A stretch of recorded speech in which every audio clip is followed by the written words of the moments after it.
Haïti, 1980. Un vieil homme est assis calmement dans un marché public au nord-ouest de Port-au-Prince.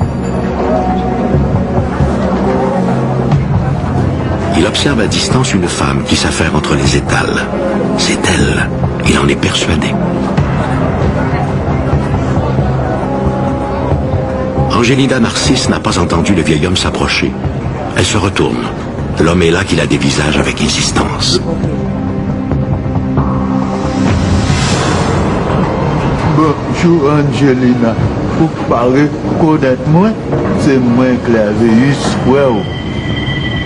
Le nez, la bouche, les yeux. Cet homme lui rappelle son frère, Clervius. Mais il ne peut s'agir que d'un imposteur.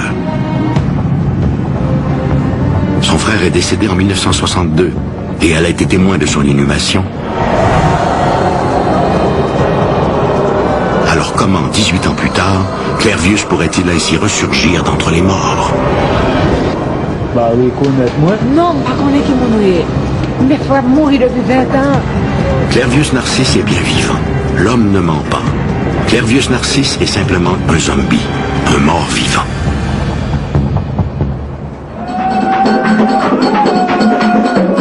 Pour les Occidentaux, le vaudou évoque d'étranges cérémonies occultes, et surtout le mythe des zombies, ces morts vivants que le cinéma ne cesse de nous ressusciter.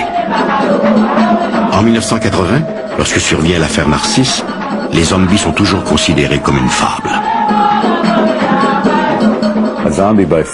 La définition folklorique d'un zombie est un mort-vivant. C'est un individu qui, par l'utilisation de la magie, a été entraîné dans la mort. Ensuite, après une certaine période de transition, on l'a ramené à la vie, toujours grâce à la magie, pour vivre un destin incertain, mais un destin qui implique invariablement l'oppression et l'esclavage.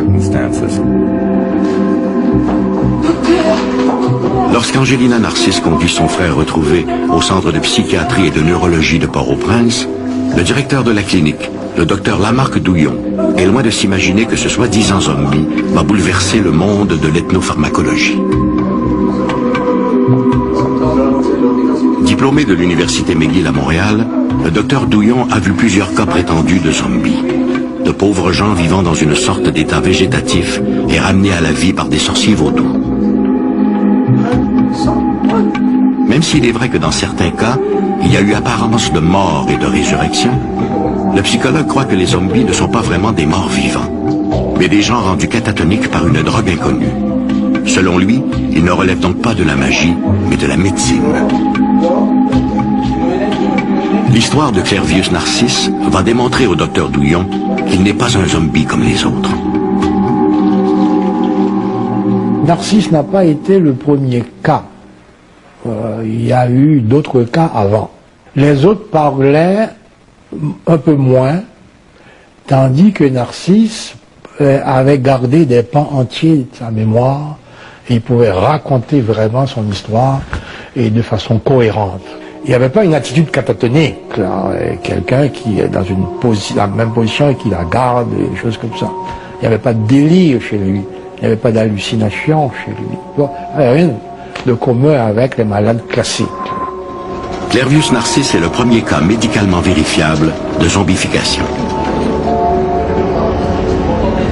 Cette histoire tout à fait fantastique débute le 30 avril 1962, quand Clervius Narcisse se retrouve à l'hôpital Albert Schweitzer en Haïti, souffrant d'un malaise général. Dans les heures qui suivent, son état se détériore rapidement. Il est déclaré mort le 2 mai.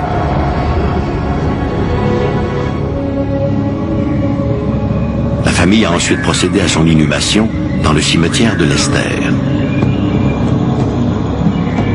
18 ans plus tard, il réapparaît au marché public du village. Mais que s'est-il passé entre-temps? Quand on l'a amené au cimetière, et d'après la pratique dans certains villages en Haïti, et on ne reste pas avec le mort jusqu'à la fin.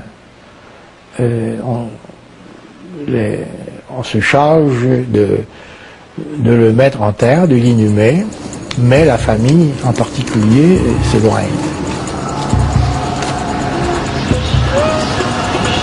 Ce Selon Narcisse, une fois la famille repartie, un sorcier vaudou est entré en action.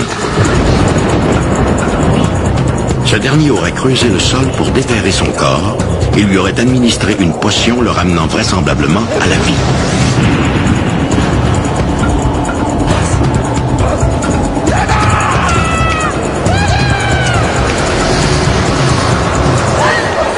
Puis, sorti de son tombeau, Narcisse a été conduit dans le nord de l'île pour y servir d'esclave sur une plantation de canne à sucre.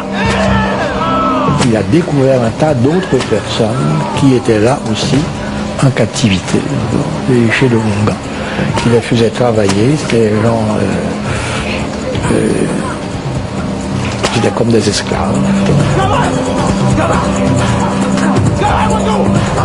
2 ans plus tard, une révolte durant laquelle les esclaves assassinent le sorcier permet à Narcisse de fuir pour sauver sa peau.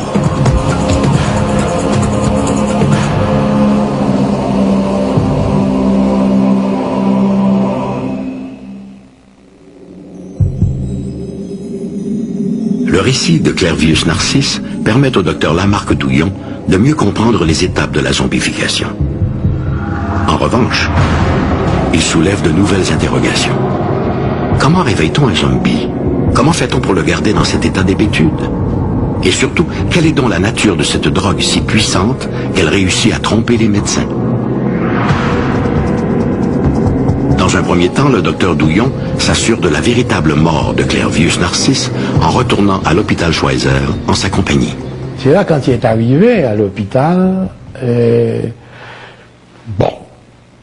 on lui pose la question de routine à Narcisse, on lui dit « Avez-vous un dossier ici ?» Il dit « Oui ». Bon. Alors le médecin américain a été chercher son dossier. Puis quand il est revenu avec le dossier, il a regardé, il regarde Narcisse, et il lui a dit « Mais vous êtes mort hein ?» Narcisse lui dit « Non, je suis pas mort, puisque je suis là en train de vous parler. » Le médecin lui dit « Vous savez, dans mon pays, quand on est mort, on est mort. » Voilà. L'acte de décès de Clervius Narcisse ne faisant plus de doute, la quête de la drogue à zombies peut maintenant commencer.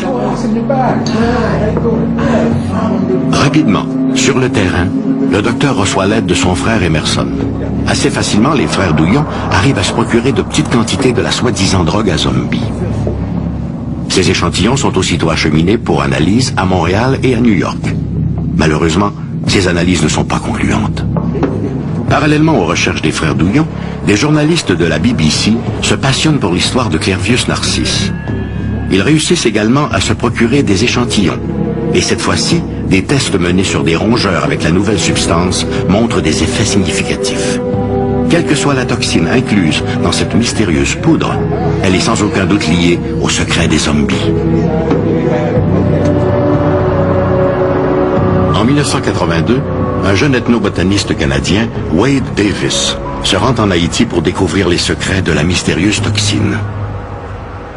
Douillon avait fait des recherches intensives mais n'avait pas réussi à obtenir la formule de la substance.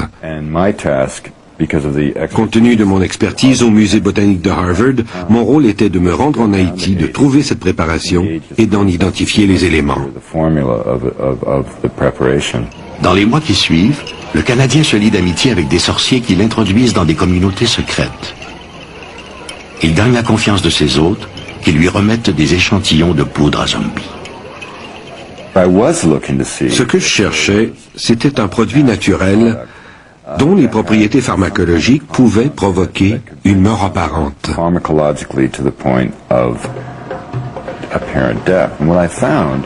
Et ce que j'ai découvert parmi les 7 échantillons que j'ai obtenus, et dont j'avais assisté à la préparation, c'est que chacune de ces mixtures contenait un ingrédient provenant de différentes espèces de poissons, mais tous de l'ordre des tétraodontiformes. Ces poissons sont bien reconnus dans la littérature. On retrouve parmi eux le célèbre poisson fugu utilisé dans la cuisine japonaise. Comme chercheur, la présence de cet ingrédient dans les préparations d'Haïti m'a ouvert toute une littérature biomédicale. Et en parcourant cette littérature, j'ai rencontré un nombre surprenant de cas, rapportés tant au Japon qu'à travers toute l'Asie du Sud, où des individus avaient été déclarés morts par erreur. L'affaire est si notoire que dans certaines régions du Japon, dans le cas où la mort serait provoquée par l'un de ces poissons venimeux, la coutume recommande que l'enterrement n'ait lieu que 3 jours plus tard, question de s'assurer que la personne est bien morte. Pour Wade Davis, le mystère des zombies se révèle enfin. La mort apparente du sujet est provoquée par l'ingestion de tétrodotoxine. Tenue pour morte, la personne est enterrée et exhumée le soir même par un sorcier qui lui administre un contrepoison. L'individu demeure par la suite plongé dans un état catatonique permanent, dû à la très faible oxygénation de son cerveau durant le processus. Dans le cas de Clervius, une mésentente concernant le partage du patrimoine familial aurait poussé son frère à le faire zombifier. Une condamnation pire que la mort en Haïti. Si Wade Davis a apparemment percé le secret de la création des zombies, l'existence d'un antidote demeure inconnue, et la façon dont le sorcier parvient à garder un zombie en état de servitude est encore inexplicable. Dans la culture haïtienne, les zombies ont toujours inspiré la frayeur face à un monde spirituel aux desseins obscurs et face à ces sorciers dont les pouvoirs défient la mort.